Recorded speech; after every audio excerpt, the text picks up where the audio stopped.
Your Free to Go is sponsored by Milburn Men's Clothing, where top athletes shop for sharp, tailored style.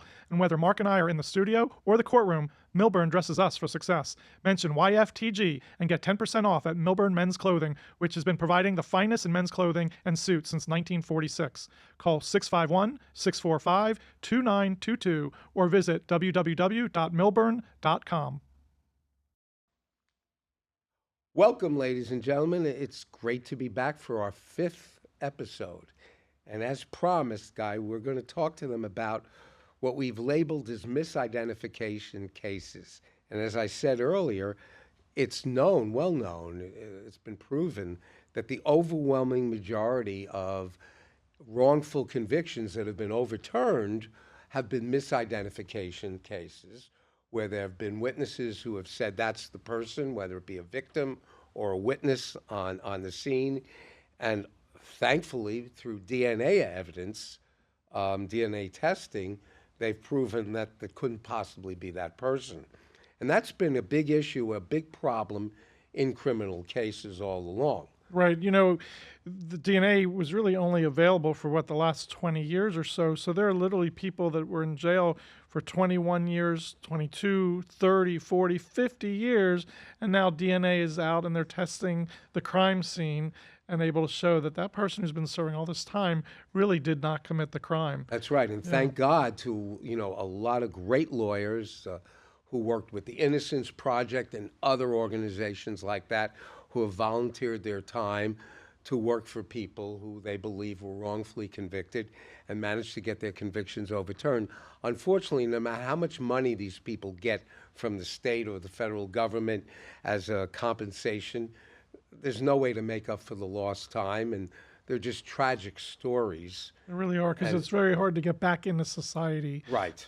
After all that time incarcerated, institutionalized, and you're arrested at 25 and you get out at 50 or 60. Right. My God, your whole life is gone. Sometimes someone gets arrested, which is a horrible experience, falsely arrested, and they get their lawyer, whether it's a private lawyer or a public defender, and we get on the case immediately, and we can prove it's a false ID, and the case closes very quickly for them.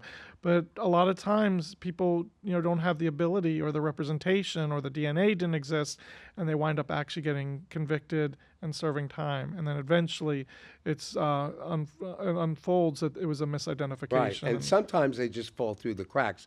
I remember a case I had years ago where a family contacted me and said that their son, it was the mother who called me, son was in jail and been sitting in jail for several months, without bond, being charged with armed robbery, and that she was absolutely convinced that her son was not guilty, was innocent. And of course, naturally, you hear that from a mother, you take that with a grain of salt. Yeah. She may be right, but, she believes in her son.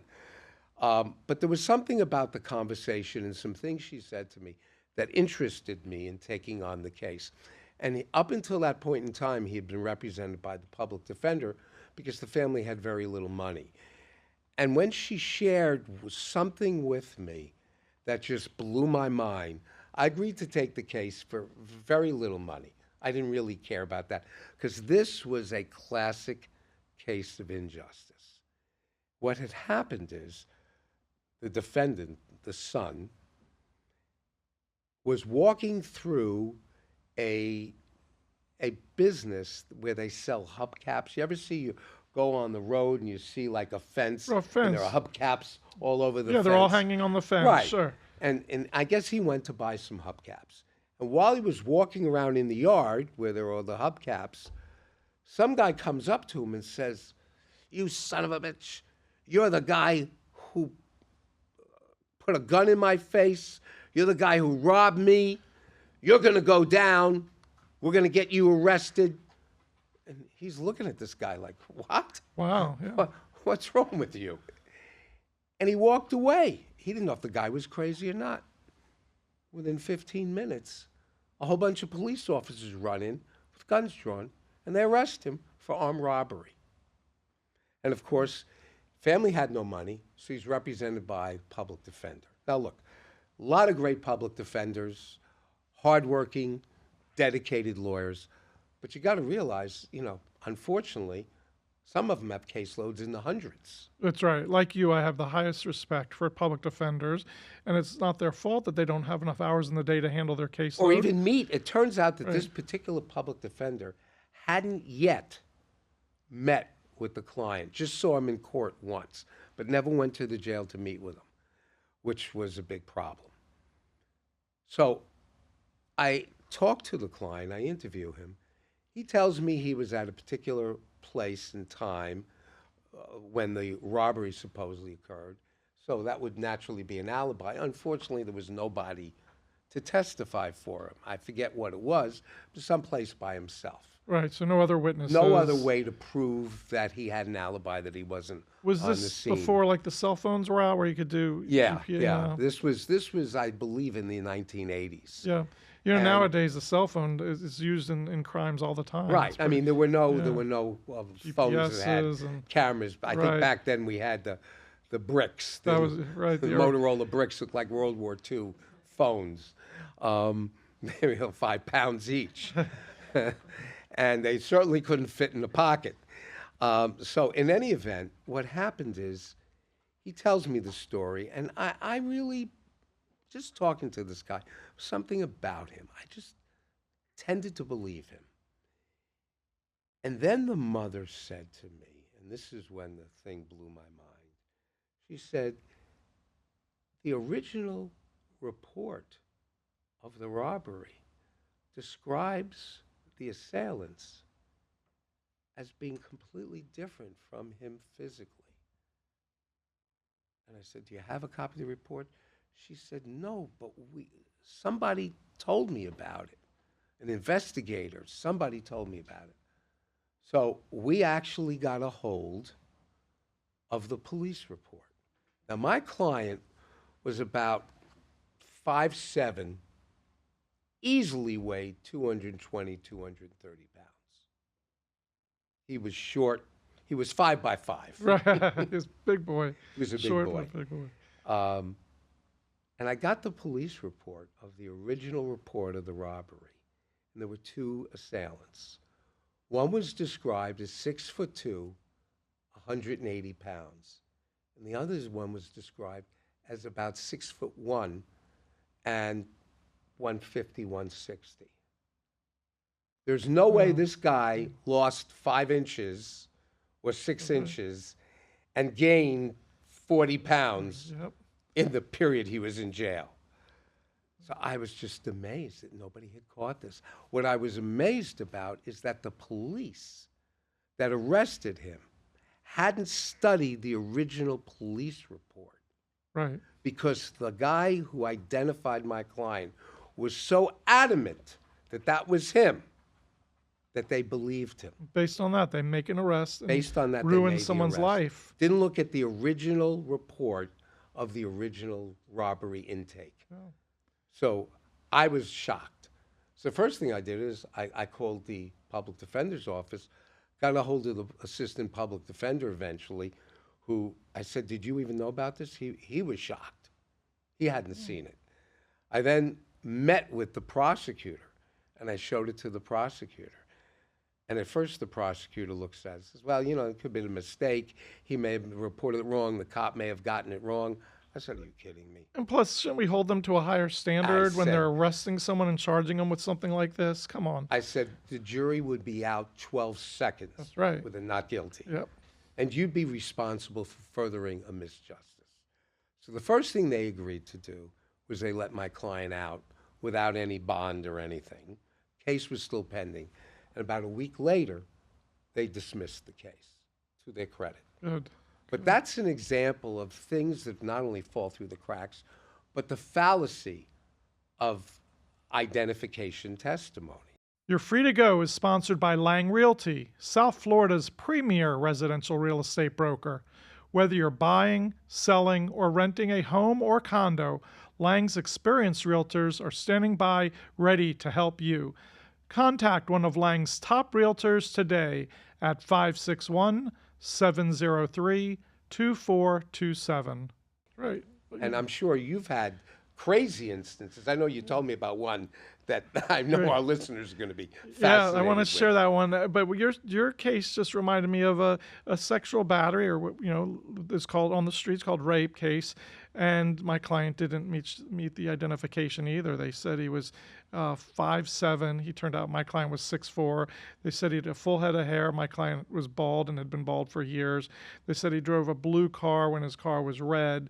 So nothing matched, and yet they still made the arrest on him. And he sat in jail for about 6 weeks before we were able to navigate through the system. People think it's just a light switch. You go, you say the prosecutor, you got the wrong guy, and they drop the case. But it doesn't work that way. There's hoops we have to jump through. There's rules of criminal procedure we have to follow. And meanwhile, your innocent client's sitting in jail, and it's horrible. But fortunately, if someone has a lawyer advocating for them, it should work out all the time. Oh, it looks like Ben, our producer, has a question. Do the officers ever get punished for misjudging, anything like that? Well, that's an interesting question. Look, if a police officer makes a mistake, and they're only human, certain mistakes are understandable. When there's gross negligence, like in my case, it's not understandable. And when somebody is sitting in jail, the damages are enormous. So, I didn't pursue anything against the police officers in that case. I actually had other cases where I felt the police officers were acting in a malicious or corrupt way, and those are the cases that I pursued it. In this case, my client was in jail for a couple of months. It was bad, but justice was served. And I'm sure if you have to also understand it there's a practical side to this too. The police, law enforcement, whether in the federal side, FBI, DEA, all the federal agencies, IRS, they are in effect like the clients of the prosecutors. They're the ones who bring the cases to the prosecutors. They're the ones who investigate the cases. And as a result, there's a strong working relationship. It has to be a good working relationship. If the police are not going to investigate, if the agents are not going to properly investigate, then the prosecutors can't do their jobs.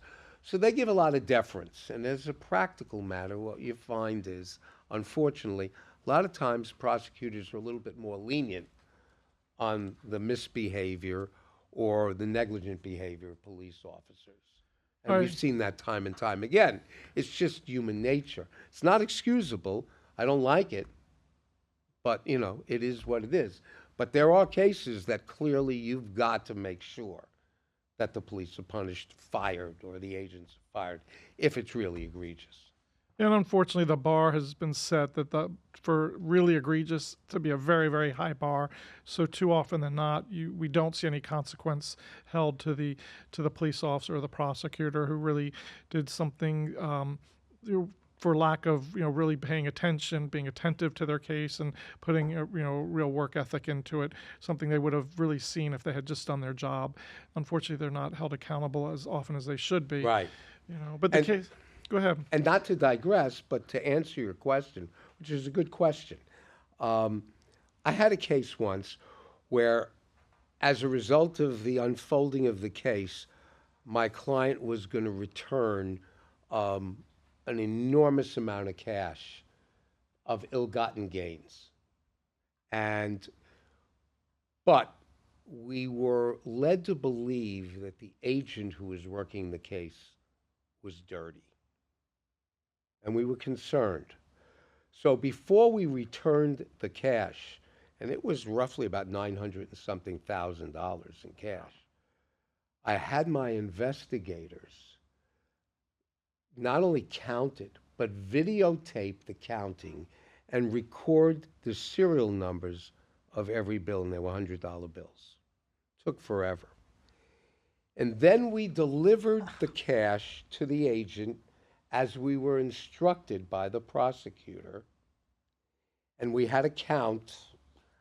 I don't remember the exact amount, but let's say, for example, $943,000. And we had it documented, videotaped, serial numbers, everything. And then when the prosecutor got back to me a couple of days later, I said, so what was the count? He said 900,000. So there was like approximately $43,000 missing. We had every reason to believe the agent took that. And that's when I brought up the facts to the prosecutor. And what happened is we presented him with all the evidence. And I said, you might want to have it recounted again. They recounted it. And it was obvious that it was taken. And we believed the agent took it. And they did nothing about it. The agent was not punished, was not disciplined, not transferred, nothing. I've seen that too, of course.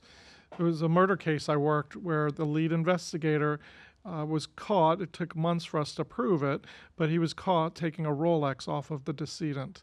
Literally on the scene, the person who was shot and killed had a Rolex, and the lead officer took it off his wrist and pocketed it. Now, let's be clear.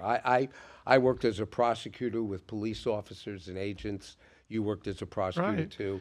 I've worked hundreds of cases, hundreds of trials over, close 50 years with agents. And the overwhelming majority of police officers and agents that we've dealt with have been honest, hardworking people. I agree. And All right. clients come in and they'll make allegations, and I always defend the officers. There needs to, because, like, I agree with you, overwhelming. But there are bad apples. In And when there everything. are, we need to single them out and go after them. In every career, whether doctor, lawyers, so I appreciate that. But you had talked or asked me to talk about Oh, yeah, this. I'm sorry. I That's okay. interrupted you. I love it. But this is a fascinating case It's you're about great. to tell us about. It's a short little vignette I Right. have. So pardon the pun, short. You'll understand in a second.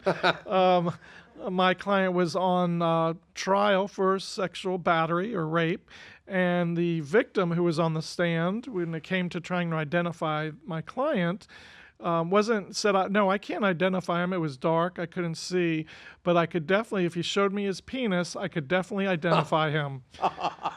So I said, well, why could you identify the penis? I mean, penis look pretty standard, right? She goes, well, it was. Said it was very, very large. And she said, I don't know why, but it curved like a banana.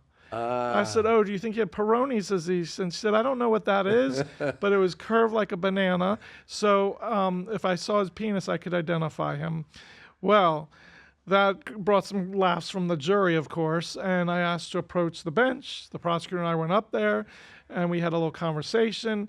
The prosecutor was begging the judge to let my client show the jury his penis.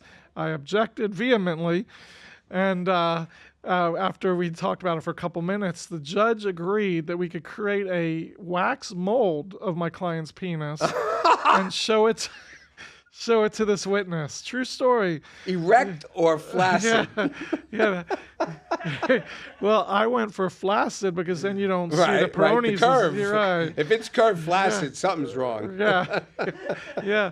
So in the end, we created a wax mold. We had a little more defense to it because this witness the victim, she did testify that it was very large, and we were able to put some ex-girlfriends on the stand that confirmed how large it was. They said they never noticed the Peyronie's disease, but they said that he was so large that a couple times they would actually bleed during sex. Oh, my God. And there was no blood on any of the evidence of where this crime occurred. And at the end, since she couldn't identify him by his face, and there was some issues about whether that was his member or not, he was found not guilty. Wow. Yeah, so it was That's an interesting crazy. one. Now, He was I have free an to go. interesting question. He was free to go. Yeah. Whatever happened to the mold? Yeah, I actually had it for a few years, and it just it deteriorated. It did. It literally just disintegrated. So it became sometimes flaccid. we have things that are reminiscent of our big victories. Right. I have a client that I won a great case for, and he was an artist, and he said, I'm going to make you a special piece of art, and it's about 3 feet by 3 feet. It's like a picture, and it looks like the small intestines. Oh, my It's the God. ugliest thing you've ever seen, but I have it in my office, and it brings back such pleasure because it's so ugly, but it reminds me of a happy client. That's crazy. You know, Well, I have a so- funny story about identification testimony.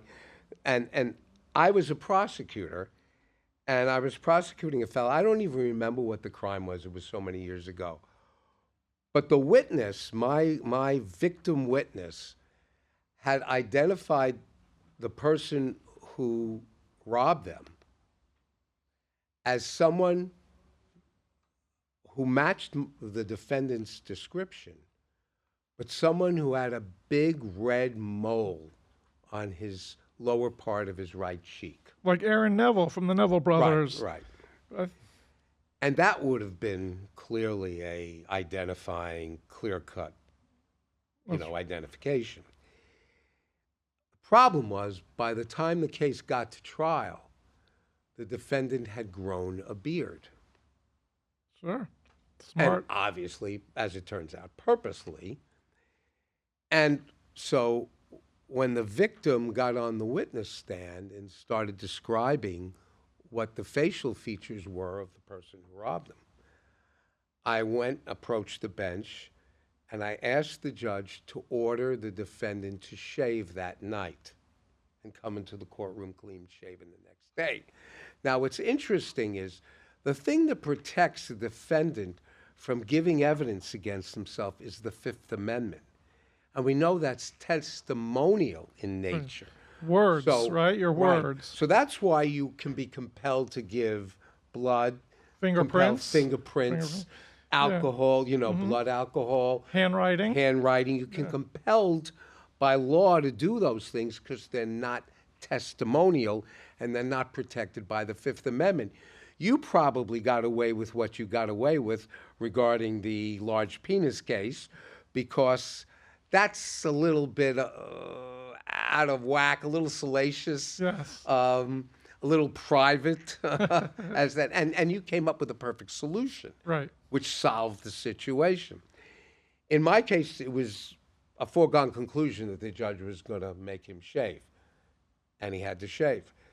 So the next morning, I go into court, and I'm fairly confident we got the right guy.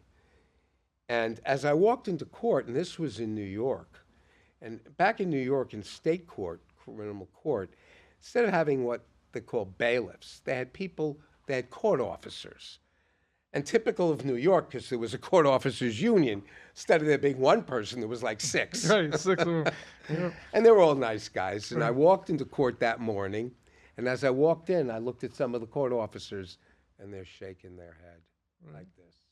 And let's I'm remind going- the audience, this is when you were a prosecutor. This is when I was a prosecutor.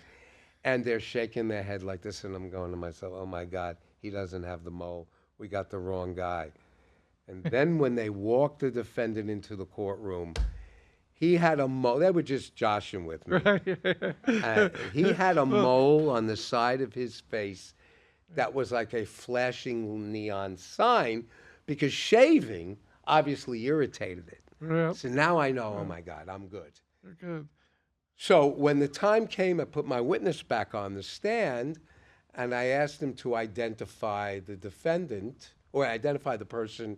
The question you actually ask is there anybody in the courtroom that you can identify as the person who assaulted you and robbed you that day? And he said, yes. He says, I believe it's that fellow over there, but he's sitting a big distance away. Could he come closer?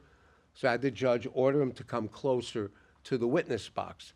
And he was standing right by me, and we were really close to the jury. And I remember today, this is like 40-something years It's ago. Like it was like it was yesterday. Like it was yesterday. And the witness, the victim, says, that's the man, just like that. And the defendant turns around, looks at me because I ordered him, I got him to shave, and he takes a swing at me. Wow. Oh, right Now, in front of the judge, right the in jury. front of the jury. I mean, the jury is maybe 5 feet away, 6 feet away. Well, I guess it looked like he hit me, but in truth, he just missed me by a hair. I made an Academy Award performance. Let me guess, you I went down. You went down. Yeah. And the postscript to that is it was one of the quickest verdicts in history in that courthouse. I think the jury went into the jury room, put up their hands, voted, and walked back. Right. It was under Love it. 5 minutes. That's great. And I love that the bailiffs were messing with you. You Oh, know, no, they when they love love to. messing with, especially the young prosecutors. They used to mess with us all the time. But it reminds me of when I was a prosecutor. We started this whole topic today is misidentification, but just in general, identification can come in a lot of different forms. So I had a case as a prosecutor where it was shoplifting. It should have been an easy open and shut case, no big deal. My undercover agent at the mall who witnessed this shoplifter and made the arrest was the best resume for security I've ever seen. She worked at NASA. She had top secret clearance. She was unbelievable. So she had this case really well, documented. She was a great witness. She couldn't have asked for a better undercover security guard. So I'm winning this case, no problem. I'm going up against the public defender. We come back for closing arguments, right? And the young public defender I was going up against realized they were going to lose. So next thing I know, a new public defender enters an appearance to do the closing argument, the chief public defender, the one who was second in command, super articulate. I knew there was no chance. This guy was great. I'd seen him in trial many times before. And as he starts his closing statement, the door to the courtroom opens up, and someone walks in and sits in the back row, and this person was identical to the defendant. Literally identical. I had no idea she had an identical twin sister. Oh, my God. So the entire time this public defender is giving his closing argument, he just kept looking at her and directing the jury's attention to her, and directing the jury, says, you just don't know. You may think you see someone like this, but then it could have been someone else in this courtroom. You just never know. And that was a pretty quick not guilty verdict, unfortunately. Wow.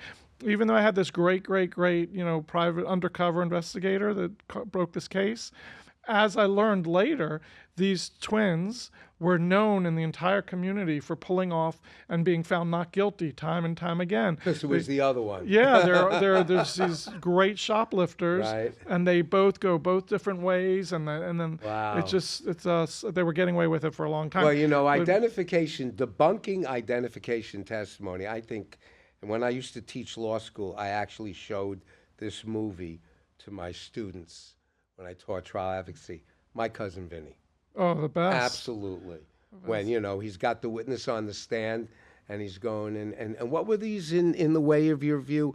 These are shrubs, right? And trees. You can say it, And what's this on the window? Well, crud on the window. And then he looked at her glasses, Right. and they were all smudged. It was fabulous. It's a comical movie, but the truth is the courtroom scenes are absurd in one sense, but they're pretty realistic in another. I agree. And the interesting thing about identification testimony is there are so many things that can affect a person's perception of an event, and then later on recall it differently. It could be a failure of memory. It could be a bad visual perception. Anything can happen. And I've even seen instances where they should have identified somebody and they didn't because of some slight change. For example, during the Miami River Cops trial, famous trial in the 1980s. Yeah, we'll do a whole episode on that. Right, that I represented one of the defendants. Fascinating case where police officers were accused of ripping off drug dealers and killing a few of them. And in that case, an important witness was on the stand and asked to identify one of the defendants. And that morning, the defendant dressed exactly like his lawyer, put on a pair of glasses, and was making notes and reading from a law book. And as the witness was coming down, walking across the table where all the defendants were standing, he couldn't make an identification because he assumed that person was a lawyer. Right. So, it was a trick, obviously, but and whether or not you think it was fair or not, the bottom line is it shows the problem with eyewitness There's identification. a million problems. Sometimes the alleged victim is lying. Look at the very famous Duke Lacrosse case. Oh my God! Where a couple young ladies said they were sexually, raped and battered by these Duke Lacrosse players. And it turned out the people they said did it weren't even at the scene that night. And what about the Central Park Five? Right. There's so many examples. They were in prison for years. Right. And sometimes it's based on racial prejudice. Right.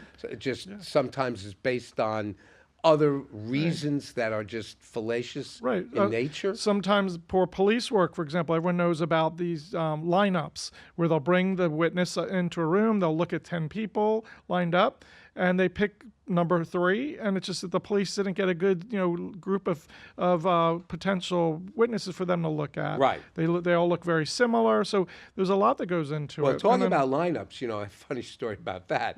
Yeah, when I was a prosecutor in Brooklyn, in the DA's office, we would sometimes hold lineups, and we needed people to stand in lineups. And as you point out, it's important to have a valid lineup, for a lineup to stand up in court, that you have people looking the same. If you have, a witness identify a person as being short and fat and white, and then you have a lineup of tall people of different race, of everybody else, who they're going to pick out, right? Yeah. So the idea is to have people who look fairly similar and match the description of the purported, criminal. So what we used to do in the DA's office, because we didn't have anybody around, we weren't going to put, DAs in the lineups. Right. Maybe it would have been a problem. Right. But what we did is we went next door to the Brooklyn Law School, and we paid $10 a head to the law students Right, a to student. come and stand in lineups. And we would handpick students who matched, so we had valid lineups. Well, it worked well for a long time until one day, one of the victims They selected a picked it student. out, the student. They selected the And student, of obviously course. the student had been in class. Right. When in fact, being called on in class, if I remember, when this crime occurred. So we got a call the next day from the dean of the law school. No more using the No more students. students. And the students were probably upset because they were making good money off No, of it. they enjoyed it. So, but what happened is we got a little sneaky. I probably shouldn't admit this, but it's been a long time, 40 years or more. Statutes run on that. What we would do is, instead of going into the law school and getting them, we'd get them on the street.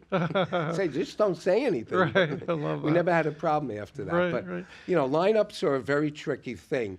And there are so many cases where lineups are bad, and as a result, identifications get thrown out, which is an important thing that people don't realize. They say that lawyers win cases on technicalities when the defendant is guilty, and that's true. But the bottom line is the police, the prosecution, they're held to a standard. They have to do their job right. And the reason they have to do their job right is, first of all, it makes the conviction stick. And it also protects the innocent. Correct. And there are so many, as we said, as we started off, talking about wrongful convictions that were overturned because ultimately scientific evidence proved that eyewitness identification to be wrong. And by the way, there's a lot of times where the identification is correct, right? So we could be in trial. We know that our client is going to be identified. And there's that big moment in trial, the crescendo, when the prosecutor turns to the witness and says, kind of in layman terms, do you see the defendant here today? And it's that big moment, and they point at him, the guy in the blue shirt, and the jury's like, oh. Well, I like to steal their thunder from them when I know identity is going to be, not going to be at issue. As they ask that question, I tell my client, stand up, and I say, Your Honor, we concede to identification, and then it really kind of takes their thunder away, Right. and they hate the prosecutors hate when we do that to them. Stealing the thunder. Yeah. We'll talk about that later on. So we have our next episode coming up soon.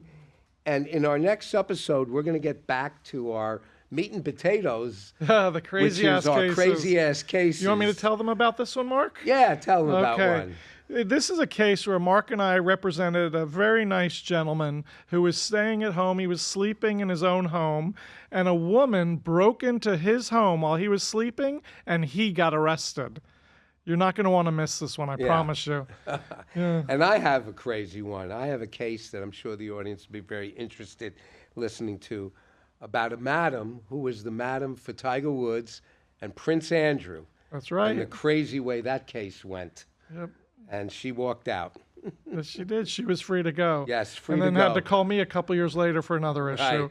So, ladies and gentlemen, we can't wait for our next episode. I'm sure you'll be anxious to hear what we have to say. But until then, you're free to go. Down Low Investigations is a sponsor of You're Free to Go. Behind every great criminal defense attorney is a great private investigator. That's why Marc and I use Down Low to investigate cases all over the country. Down Low can help you too, whether you're running a background check on an employee or running a background check on a blind date, or let's say you need someone followed or some other type of investigative work conducted. Down Low is the way to go. Call Download Investigations at 561-843-1806. Everything expressed and discussed in this episode are the opinions and experiences of attorneys Guy Fronston and Marc Nurek and their guests. All ethical rules are complied with.